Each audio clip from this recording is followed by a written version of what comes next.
All right, so good afternoon. We're going to talk about cloud solutions today and understanding the potential it has for your business. We have two guests today. We have Rahul. He is a CEO, an entrepreneur, and a cloud evangelist, a thought leader, and a product inventor. He's also has over 15 years of experience in cloud computing and IT. And his success story is that in the last 5 years, he has four startups, which of them two are cloud service focused and two are cloud product focused companies. One specifically for the Middle East, and three of them are targeted for a global market. Our second guest is Yahya, who we have, and he is a technology enthusiast.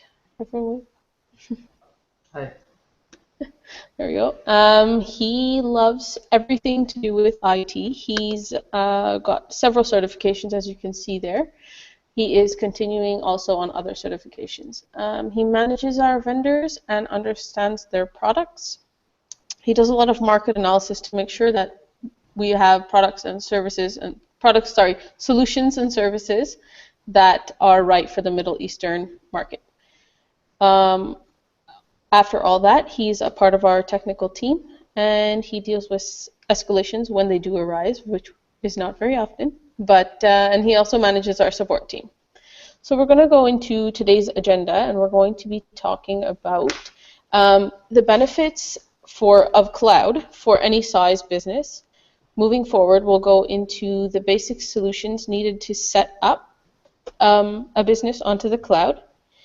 After that, we'll talk about why businesses are so hesitant in joining the cloud, and what we can do to get over that hesitance.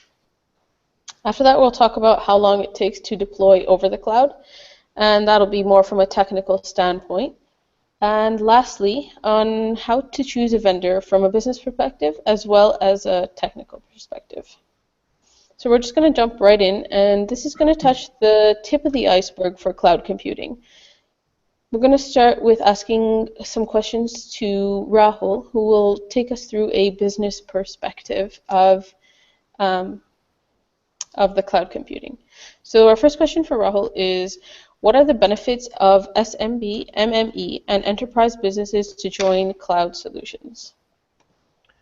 Thanks, Aditya. Thanks for the good introduction. This is our first hangout on air, which we wanted to start the knowledge series kind of thing. So good start. To answer the first question, which generally a lot of people do ask, what's the benefit? Why should we choose cloud in the first place? One, of course, there's a trend. There's a lot of trend. People are talking about it. There's a lot of acceptance, and that's what everybody is going after, whether it is a small business, whether it's a mid-sized business or an enterprise customer. The key areas which I could really put the benefits or categorize the benefits are across 5 things which we can relate to any of these segments, whether it is small business or a mid-size or an enterprise, irrespective of the industry vertical. The benefits can go very high on each. Some verticals, it can be relatively little less, but it is there. So any industry, any segment which chooses the cloud technology has benefit at a different scales on these 5 factors. The first factor, which is the cost. It is no-brainer that the whole cloud model is on a subscription model. It is not the traditional way, like you buy upfront and then you maintain it yourself and then you keep spending that cost. So from that perspective, what happens is when you choose any cloud services, it is technically in a way that everything falls into a subscription model, which means if you were to set up emails in 5-10 years ago, you would actually go and buy servers, Microsoft licenses or IBM Lotus Note licenses, and then maintain and take care of security, backup, and everything. Today, the whole thing has changed. It is with respect to Google, it's just like paying $50 per user per year, and it's a subscription. It's like your electricity, it's like your water. As and when you consume, you basically get charged for that. So that's about the cost, whether it is a software as a service, whether it's a platform, or even servers. So when you fire up servers on the cloud, you just pay for what you use.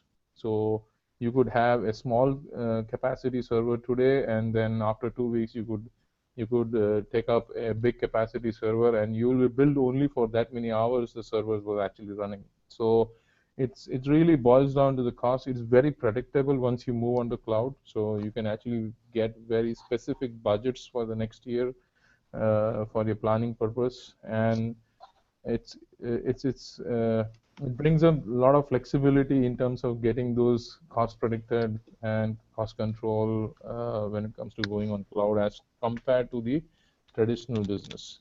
The second point is agility. It's very flexible when it comes to choosing a cloud platform. Uh, when I say agility, you could start with 10 and then you could suddenly add 50 more licenses onto it and then reduce it month by month, year by year. So it really adds that agility to the business, not only from expansion and reduction, but also it brings the flexibility to people who are using it, because the one of the fundamental of cloud is to access it from anywhere, from any device, which means whatever goes on cloud, you can technically access it from anywhere, from any office. So that's the second point, which really matters to a lot. Now you can relate these benefits to a small business who is growing very fast, who is opening offices, so they definitely get benefited. When it comes to mid-size and large enterprise customers, agility means project-based transactions. So you suddenly have a project for 6 months, 1 year, you need to have few more infrastructure for IT, you can just fire it up on cloud and shut it down. Time to market. Uh, there was a time when virtualization reduced the time to market to few weeks. With cloud, it is few hours and few minutes at times. You want to fire up a new server, it's like matter of minutes. You can set up the server and then the server is ready for you to consume. When it comes to email setup, when it comes to application setup, it just runs into few hours rather than days and weeks. So that's the technical side of it. But the business side of it is the solutions which you wanted to bring in in few months can really be turned out into the production in few days. So that's the benefit of cloud when it comes to time to market. You can be very, very swift in terms of, because it's practically available all the time for you to get started. Scalability is again going to the same point. You can start with 10 users and then you can scale it to 1,000 users when it comes to internal consumption apps. If you're building an app for yourself which is going to face your customers, you could start with just 5, 10 user capacity, and then once the application goes to production environment, it can straight away scale to 1 million users overnight, and still the servers and the underlying infrastructure can scale to that level without having any problems, and you don't have to worry about the planning about it. So that's scalability. And finally, it comes to availability, which is super important. All these services, when you deploy it on the leading cloud platform providers or cloud service providers, they have already taken care from an availability perspective. You don't have to think about high availability, clustering, disaster recovery, and all those things. Generally, these things are taken care. What you need to be starting to look into is whether I need a backup layer, whether I need to have an additional control and security layer on top of whatever solutions I'm going for. So, but most of the availability questions are taken care when you choose a cloud platform in general. So these are the 5 benefits which I feel. I just summarize. It is cost, agility, time to market, scalability, and availability. So you can relate these benefits to either a small business or a mid-size or an enterprise, any industry, any segment. So that's what I would say. These are the key benefits which people really look for when choosing cloud. That's awesome. So actually, something that we didn't talk about was the industries that we already work in. I know that we have certain clients, and it's not limited to, but we work with transportation, hospitality, healthcare, leisure, retail, trade, oil, gas, and it's cloud solutions is not limited to a certain industry. So that's also something to put in to remember. All right, now from a technical standpoint, Yahya, what is the approximate timeline that a new or old business can assume to be deployed to the cloud? So as Rahul mentioned, we can start anything on cloud in a few minutes. As in the olden days or even currently when somebody requires a server, they go and put in a purchase order, the server comes in, and there are a lot of wires involved, hardware required and everything. On cloud, we simply operate on the cloud remotely and we can deploy things here and there in a very time effective manner. So for example, if it is a huge enterprise, maybe thousands of users in it, then we might take maybe 1 month for a whole transition for the whole customer because it involves user management, change management. The users need to be advanced or taught how to use these solutions in a better way so that they can increase their efficiency and productivity. So our challenge is to train the users and not to deploy cloud solutions because we are at a stage where we have become experts in deploying cloud solutions. Now to come directly to your question, if it's a new SMB, a startup, they don't even have a domain name, we can get them up and running within a day. If it's a big customer who needs to do a complete change management, then yes, it takes some time, but it doesn't take time in getting the cloud solution up and running. It takes time for the users to get learned and trained on how to use these solutions more effectively. And again, we are professionals in doing that, and I don't see any challenge in training them. That's awesome. Okay, so I if will you, add, I'll just add a point. So just to clarify a little bit further, generally small businesses can, just to give the SaaS product, which is the software as a service. What does it mean to businesses? These are ready-made applications which can be configured and get it up and running. These kind of applications can be for emails, collaboration, CRM, help desk, and those things. So these are out-of-the-box applications we're ready to use.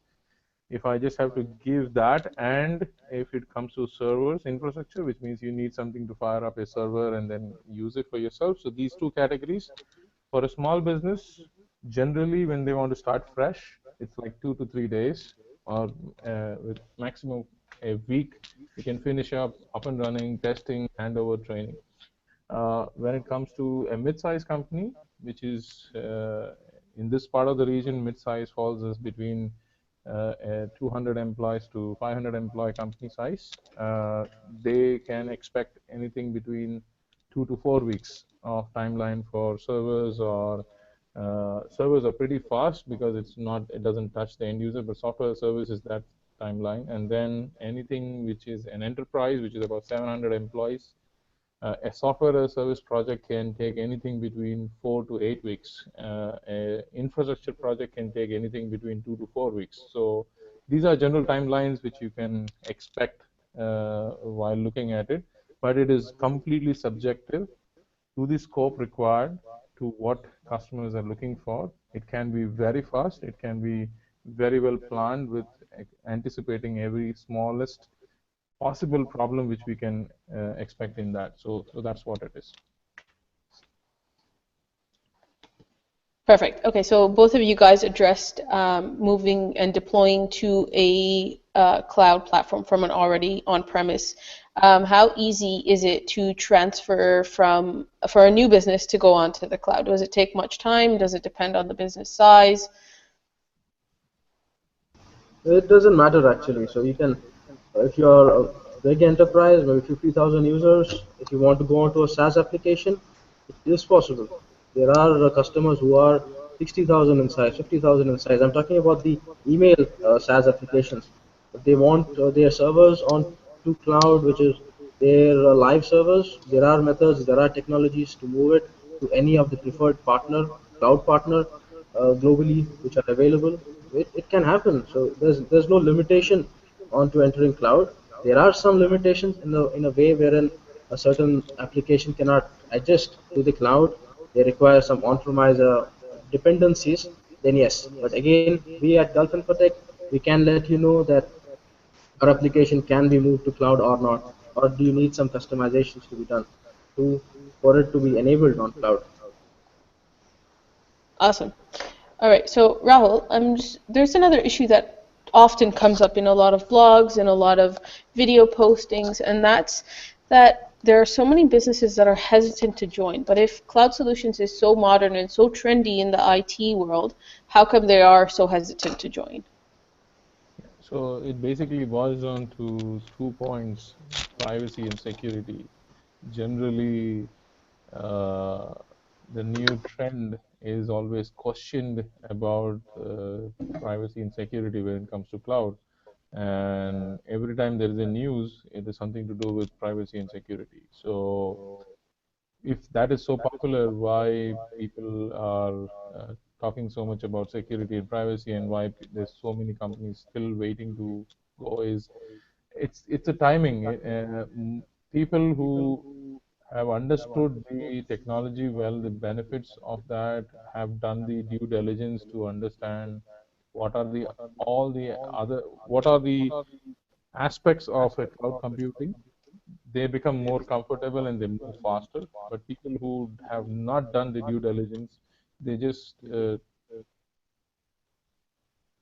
they just look at the surface about, they read things on the blog, and then they get worried. Then obviously they get a little bit more worried, and they take more time to get onto the cloud. Giving a very accurate answer to it, uh, uh, most lot of people ask me, is cloud safe and secure? uh, Cloud is a concept. It's not a particular service or a product or a platform. It's a concept where people are embracing that concept. It improves day by day, month by month, year over year. When it comes to security, you should be asking specific questions like, is this particular cloud service provider safe and secure? It's not cloud which is safe and secure. Cloud is a concept. So when you are looking at Google, Microsoft, and Amazon, the questions can be very specific. Is Google, Microsoft, or Amazon safe, secure to put my data there? But that doesn't mean that any cloud provider who comes and says, I'm cloud enabled, I'm safe, that doesn't go very well. So it's about how well you're aware of cloud, what you understand about cloud is very, very important to get the confidence onto the platform or concept. Uh, Primary reason people hesitant to get onto this is they are not aware of all these things. They don't put enough time to understand these things. And obviously, they are not supposed to do that. Suppliers and vendors like Gulf Infotech, like ours, we have been in this business for quite long, which is about 6 years since when the boom started. We understand the aspects of these things. Customers should come and ask people like us to say what exactly is their fears or concerns about cloud for their business. Why are they supposed to be concerned about it or not? There are certain things which we never push to the customer. We never ask our customers to put their most confidential data onto the cloud and pushing them towards security. No, put your least uh, workload which doesn't have too much of concern. So, for example, emails, they always go through internet medium, and it works best on the internet cloud. So put that on the cloud. CRM, it's a customer facing information. It is confidential, but it has been proven already that it works best on the cloud. Help desk systems, it works best on the cloud. File sharing, portals, all these things works best on the cloud. But yes, taking your ERP and deploying it on cloud, today that is also the time has come where people have started doing that, but it requires a good amount of study, not from our side, from the client side, to understand various aspects, calculate the risk and mitigation, and they then take a calculative decision to go onto the cloud. So uh, I would say it's just going one step further to get to know more about cloud, and and get into specifics that is this particular provider safe and sound, and that due diligence is required. If you don't do that, then obviously you will never be able to overcome the fear of moving to cloud. So there are a lot of safe platforms available today. It's just that you need to just get to know more about it. And the right thing to do is just to talk to some experts who are available either locally, or there are ample of content on internet, whether it is YouTube or whether it is blog or uh, white papers or security papers, where you can gain confidence through analysts talking about cloud or cloud platforms like Gartner, IDC, Forrester. There are hundreds of documents available which can give you confidence. So, but unless you go through those understanding and reading, it is very difficult for anyone to gain or jump onto it. Okay, okay. Well, now that that's cleared, I think there's still a lot to cover in security and privacy on the cloud, and there's still many issues that we will address actually in our February issue. But just to move forward a little bit, we are going to talk about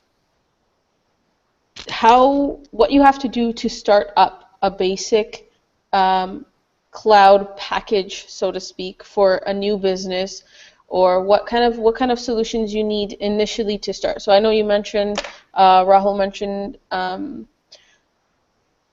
the basic emailing package, but what else would a business need, or should a business have, Yahya, to start off appropriately, properly, so that later they don't face different difficulties? So one of the challenge a new business faces is employment. They don't want to take in a lot of employees on board and start off their business. They want to be steady, and they want to check if their business is doing good before hiring new employees. And when they are in that strategy, investing on technology is their least worry. So for them, cloud is the best option. As Rahul already mentioned, email at the current stage is the baseline. You need an email solution for every single company. And for an SMB, a cloud emailing solution is the best option. Above that, you can have a CRM tool which can enable them to track their customers. They can enter their contacts. They can have analysis as to what revenue are they earning at a monthly basis. Is their business growing as they had envisioned for it to grow, and how everything is happening in a very good way. So that's emailing and the CRMs. If somehow they require a server to be there on for their business continuity, they can then invest in a cloud server instead of having a hardware server, so that they can do a POC. They can test out how is it benefiting them as a company, how is it benefiting their business as with their productivity and efficiency. If everything is good, they can stick with cloud itself in future, because cloud is the future and they do not have to go back. But if something fails in future, they can simply stop using these services and they will reduce on their losses. And at a business level, the thing you consider most is profit and loss. So to increase your losses and reduce on your, I'm sorry, to increase your profits and to reduce on your losses, cloud is a very good strategy to go with.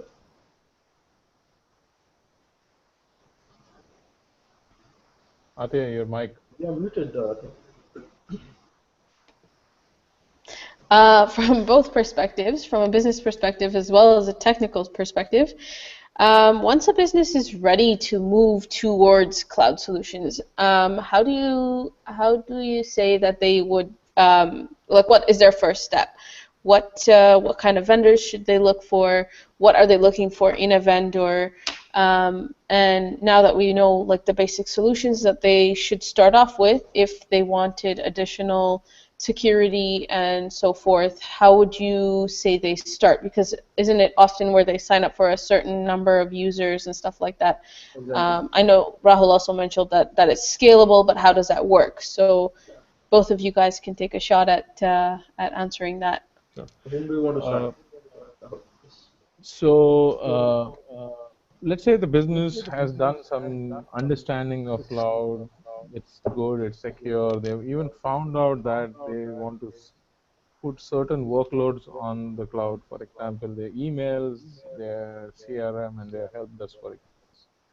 Now, one of the things they should consider when moving forward, they need to know the fact that if they have some technical knowledge and they have ample of time to do those things, they can do it themselves. It's not that rocket science. It's not that complicated. And especially if you are a small team, so anything less than 10, you can afford to make mistakes and figure that out yourself. But the moment you have more people in your organizations and you have a bigger money to put it onto the stack, then I would recommend those customers to start looking for a right service provider. So the companies today in our region, which is Middle East and Africa or Gulf countries, they should start looking for cloud services companies who can actually get them two things. One, get the products which they're looking for as a subscription so that they can make a local payment rather than getting onto an online payment using their credit cards, which is a kind of a problem in this region. So they can actually pay them by invoices in their local currency. So that's the first thing, to source the product from the right cloud service provider. The second is to look for expertise who understand how to get these cloud products implemented for them. Implementation is not creating account and adding users and giving them username passwords. Implementation is about how that product really fits into their organization. They have to understand the fact that how to use that product. So training is very, very important when it comes to the implementation services. And finally, this company should understand, this cloud services company they're looking for, they should have certain qualities. For example, they should really understand the cloud business model, because the revenues generally this cloud services company makes is a small chunks, but at a large volume, which means it's a relationship which keeps going on with the customer for a long time. And they can only sustain that business model if they have a lot of customers and very focused on that business. So a traditional business selling servers, hardware, getting into cloud is definitely possible, but it may not be a great focus for them. So they should look for companies who are very focused on that. They have capabilities of implementation, training, and supporting a cloud product. So it's generally a IT company with a lot of application background, not a traditional move, the boxing and a screwdriver model. So that's one of the things they should look for. Understand how how many vendors they are catering to. For example, how many cloud providers they are partnered with, and do they have any ability to understand the integration between different cloud solutions using development capabilities like APIs and some sort of development capabilities. And finally, it boils down to uh, uh, how well they have handled migrations from the traditional softwares to the new generation cloud-based ones, or traditional infrastructure to this. And if they were really wanting to get into the nuts and bolts of the cloud services company, look at their number of customers, the implementations. That's the easiest thing to check.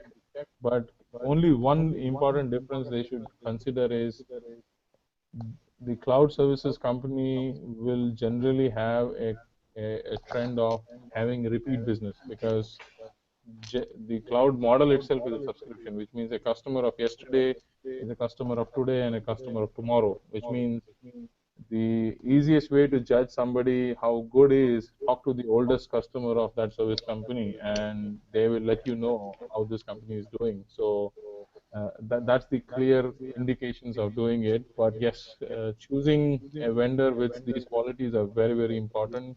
Understand how many technical certified people they have, how well they understand the cloud concept. So these are few things they should consider.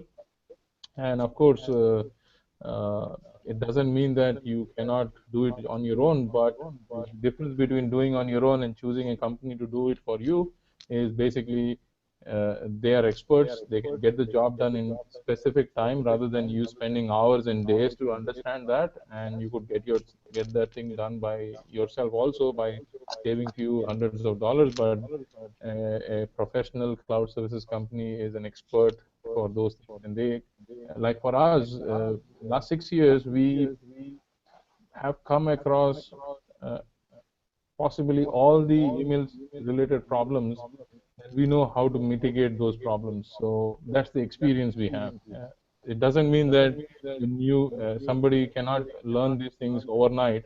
It will take some time, but the experience of 6 years will really matter to customer on doing integrations and doing implementations. Awesome. And Yahya, from a technical standpoint, same thing. What kind of questions would you ask a technical team if you were to contact them, or before you're choosing the vendor? What would you say? For choosing a vendor, all the points which Rahul has said is very good. But for choosing a solution, I would then ask them questions like, what is their current solution? Why are they moving out? What are the issues which they have on the current solution? How we can help them after moving on cloud by mitigating those issues. Further, I would ask them about their IT staff. So if they don't have any IT staff, then we need to do more for them, as in we need to help them get adjusted to the new systems and things like that. So it depends at a customer to customer level, and basically that's the strategy. Perfect. So actually, we're going to wrap up soon, but before we do, I did get a question while we were online here. It's somebody, and it might not be the tip of the iceberg, might be a little bit of a deeper question, but they did ask, so I'd like to address it. This fellow friend is looking to develop an application on cloud, and they want to start the development of this application. How do they go about it, and how do they know when they're choosing, again, when they're choosing a vendor to do their application, what to look at, and what is the difference if they start it from them, like if they do it by themselves by learning it from scratch? Okay. There are two aspects to look at it. So very good question. This is happening across the region. People are coming up with ideas and they want to start building an application. So there will be three different considerations which they need to look at. The first one, what is the business application about? Whether it's a web-based application or whether it's a mobile-based application, or it has a combination of web and mobile together.